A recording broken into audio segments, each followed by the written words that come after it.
When did you last feel anxious? Trapped not by reality, but by a voice no one else could hear. Was it truly because of something happening in that moment? Or was it the thought of something that might happen?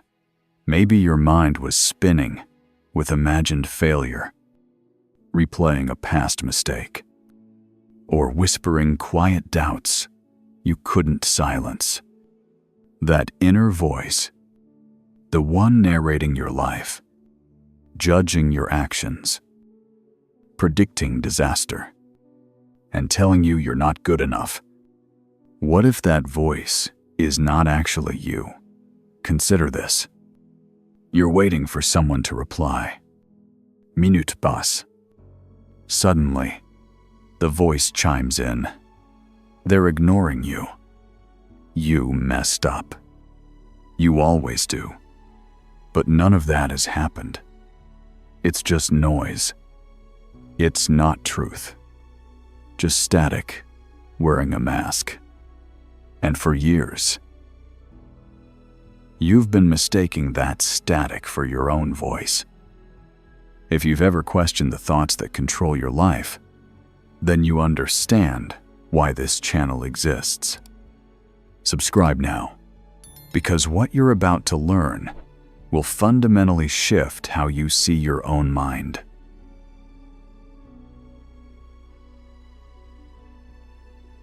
There's a quote from Marcus Aurelius, the Stoic emperor, that says, "You have power over your mind, not outside events." Realize this, and you will find strength. But what does that actually mean? Picture your mind as a river, thoughts rushing by like water. But you're the stillness on the bank, untouched. Thoughts flow through constantly. Memories, worries, judgments, emotions. But you are not the river.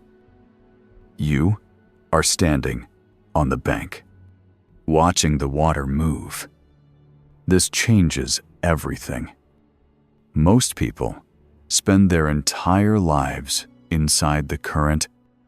They believe every thought. They react to every fear. They let a passing idea define who they are. But here's the truth.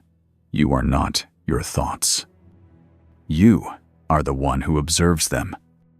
Think about the last time a thought hit you hard. Something like, "I'm not good enough," or "I'm going to fail." Did you pause and question it, or did you just accept it as fact? When you believe a thought without seeing it clearly, you become it. It doesn't just influence how you feel. It controls how you act, how you show up, how you live. That's where most suffering begins. Not in the event, but in the story the mind tells about the event, and our willingness to believe that story without question. Let's look at it another way. When you watch a movie, you feel things. Tension, sadness, joy. But deep down, you know you're watching a story. You don't confuse yourself with the character on screen. Thoughts are no different. They're stories, mental movies, and you are the one sitting in the theater. This space between the voice and the one hearing it. That's the key. That space is what gives you freedom. In psychology, it's called metacognitive awareness. Your ability to think about your thoughts, to take a step back, to observe instead of react. This is not some abstract spiritual idea. It's a powerful shift in perception. And once you feel it, you'll never unsee it. You start to notice when the voice in your head gets loud. You see the patterns. You realize This isn't truth. It's just a thought. And just like that, the grip loosens. This is why Stoics, Buddhist monks, and modern psychologists all point toward the same insight. Freedom begins when you realize you are not the content of your mind. You are not the mind moving. You are the presence unmoved. You are not the storm. You are the sky.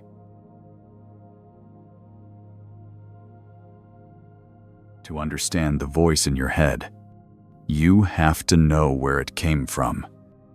That voice, the one that criticizes you, doubts you, tells you what you can and cannot do, did not start with you. It was built, shaped by experience, programmed through repetition. Freud called it the superego, the internalized voice of authority. It begins with parents, teachers, and culture. As children, we absorb their words, rules, and expectations without resistance. Our young minds are open, unguarded, and impressionable.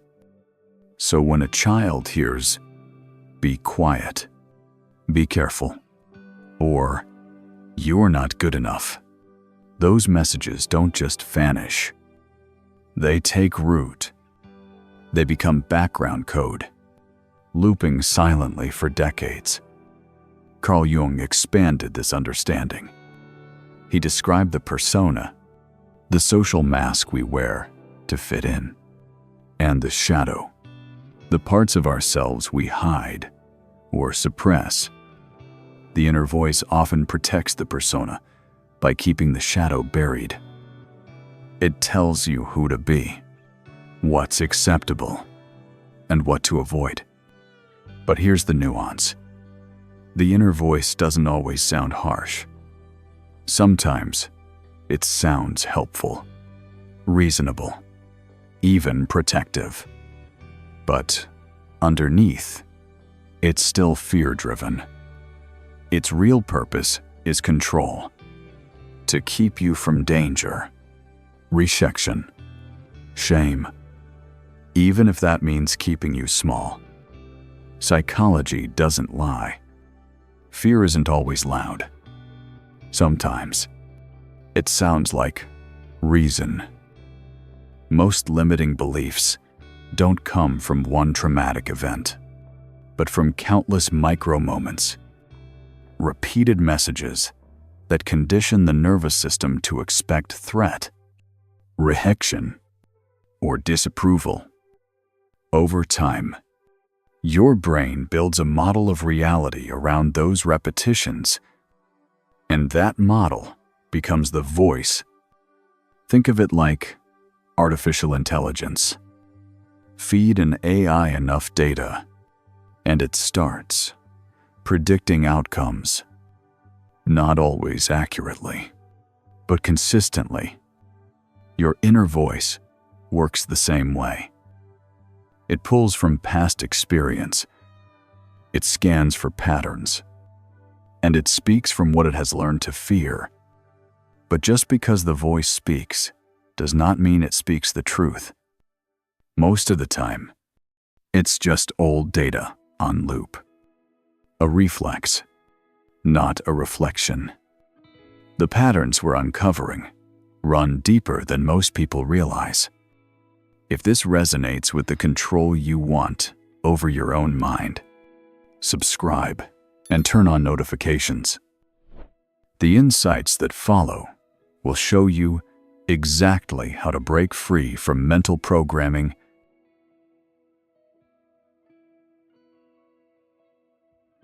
When thoughts become you, you are not your thoughts. But the moment you forget that, the moment you start believing everything your mind says, you begin to confuse the voice with the self. This confusion has a name. In psychology, it's called cognitive fusion, a term coined by Dr. Stephen C. Hayes, the founder of acceptance and commitment therapy. Cognitive fusion happens when we become so entangled with our thoughts that we lose the ability to see them as separate. We no longer say, "I'm having the thought that I'm not good enough." Instead, we say, "I am not good enough." It stops being a thought. It becomes who you think you are. And once that line is crossed, your behavior starts to reflect it. If you believe you're not good enough, you'll hesitate to take chances. You'll sabotage opportunities. You'll avoid connection. Not because reality demands it, but because your inner narrative has already decided the outcome. And here's the paradox.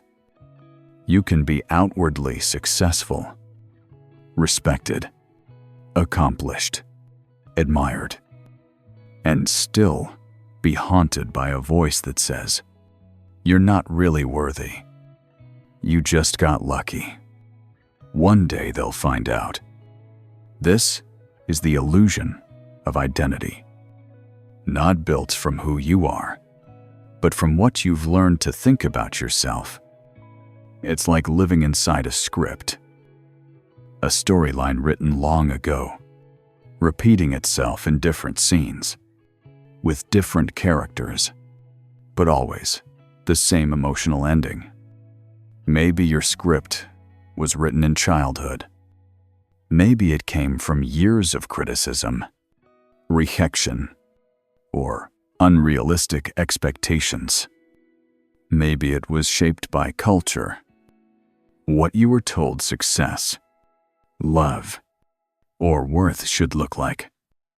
But over time, the script becomes so familiar, so constant, that you stop questioning it. The mind collects feedback from the environment. How people respond to you, how authority figures treat you, how culture defines value, and it begins to form a model. That model says, "This is who I am. This is what I deserve. This is how the world works." And then it reinforces itself. The brain is a pattern-seeking organ. It wants to predict, so it clings to familiar beliefs, even if they're painful. So each time you think, "I can't do this," and you pull back, the mind sees that as proof. It says, "See, I told you." And the loop continues. This is why change feels so difficult. You're not just shifting behavior. You're challenging a system of beliefs that have become part of your identity. But here's the truth. Identity is not fixed. It's not a fact. It's a construction. A fluid, evolving narrative that can be rewritten. The moment you start to notice the voice, to question its accuracy, to step back and observe rather than obey, you begin to reclaim the space between stimulus and response. And in that space, there's power. Because what the voice says about you isn't necessarily true. It's just what it's been taught to say.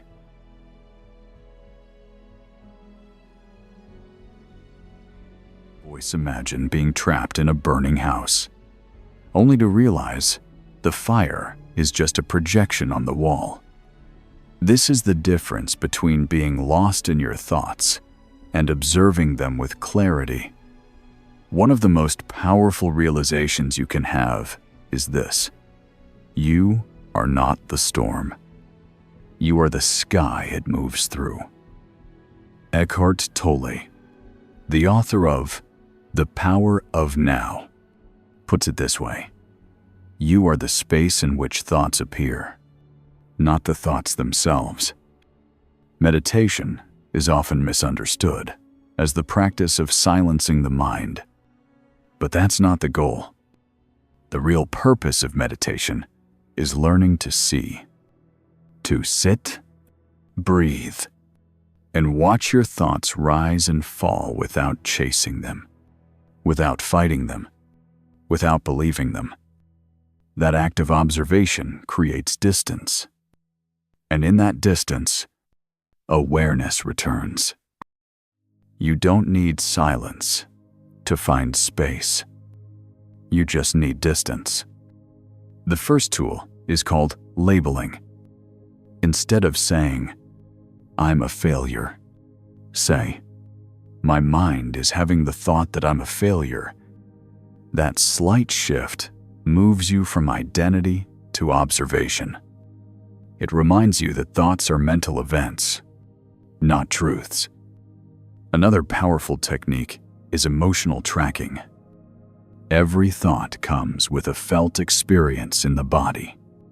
Tightness in the chest, tension in the jaw, a sinking feeling in the stomach. When you notice a negative thought, pause and scan your body.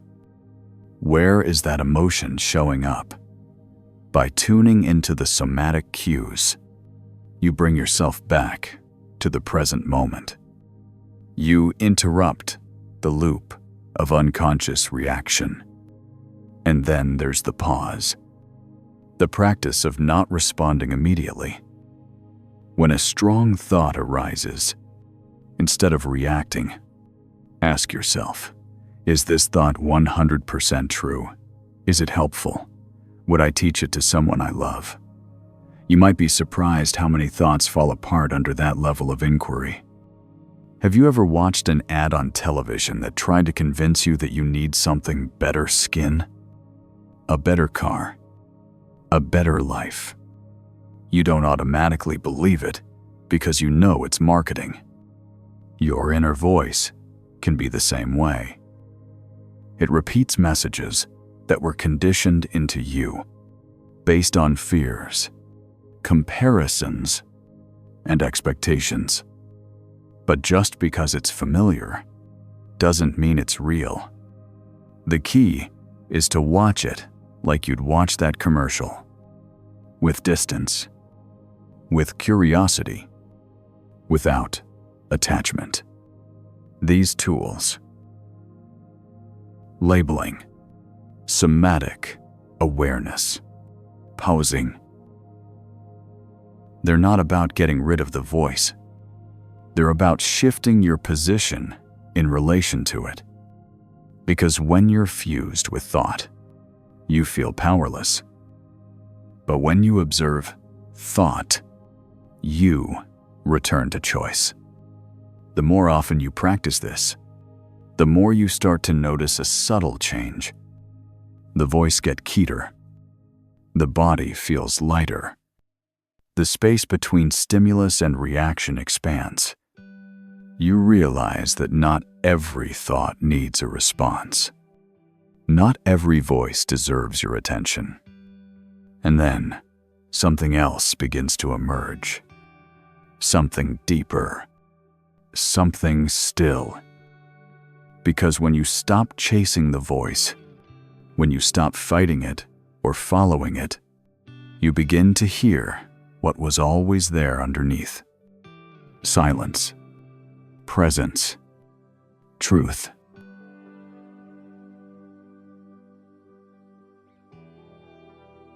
What if you were never truly trapped?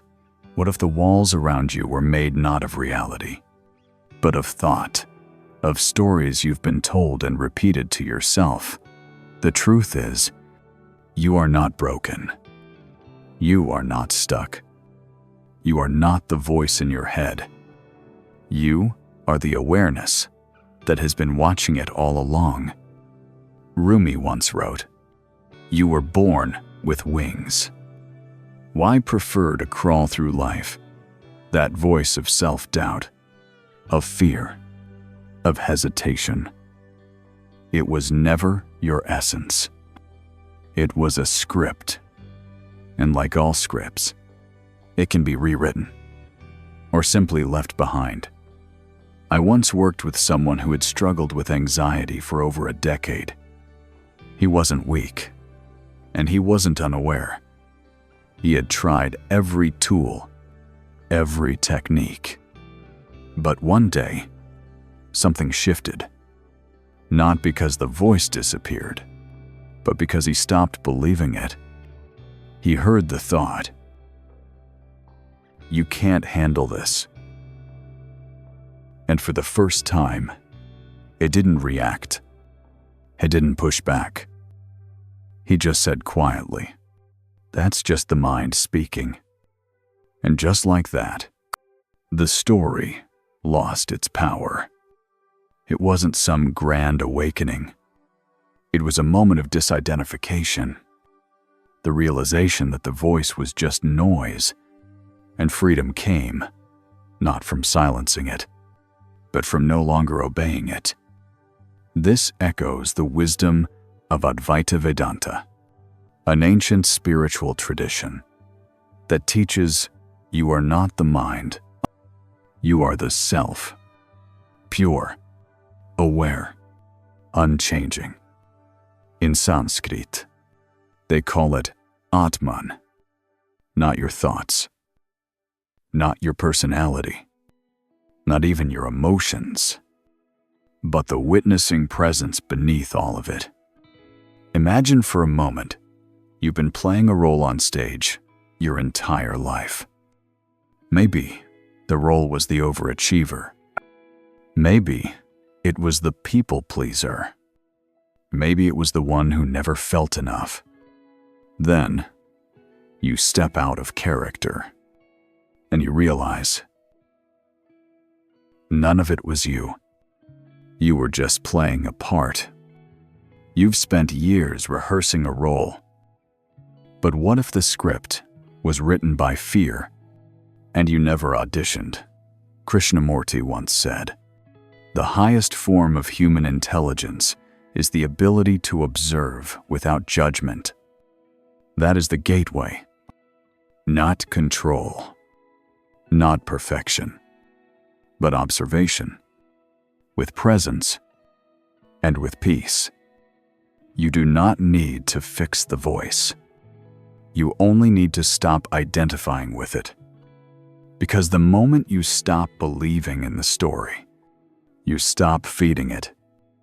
And when you stop feeding it, it dissolves. And something else begins to rise. A deeper stillness, a quiet intelligence, a clarity that was always there beneath the noise. That is your true self. Not a new identity, but the timeless presence that remains when all the false ones fall away. So now you've seen the voice for what it is. A stream of thoughts, shaped by time, experience, and fear. But you are not that voice. You are the one who hears it, the awareness behind it, the stillness beneath it. And in that space, a choice appears.